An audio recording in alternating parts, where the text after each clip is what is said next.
So what does it take to save a wild animal? It is only 8 a.m. on Monday morning, but this hospital already has a line of patients waiting to be treated. The first patient of the day is a lesser dog-faced fruit bat, an orphaned bat that ended up at the center after its mother passed away.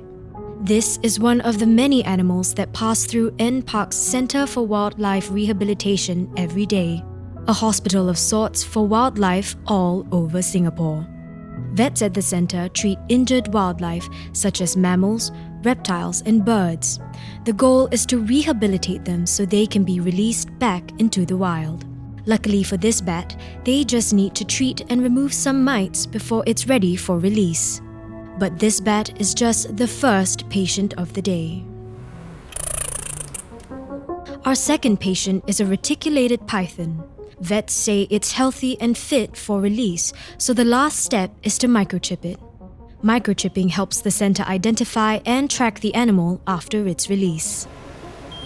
This data is important because the center sees a large variety of animals such as snakes, civets, colugos, and even the critically endangered Sunda pangolin that occasionally makes an appearance. But the most common animal by far are birds.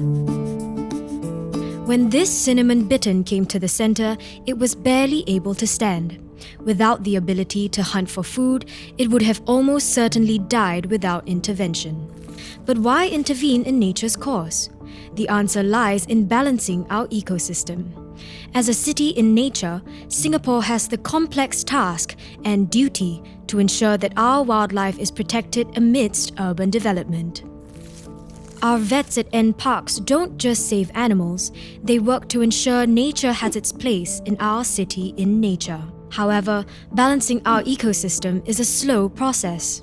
Vets at the center say sometimes it takes weeks to months to rehabilitate an animal, from feeding it a natural diet to giving it appropriate medical treatments.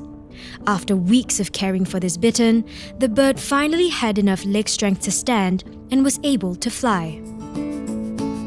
Once the animal can fend and hunt for itself, the center deems it ready to be released. And for this cinnamon bittern, that day is today.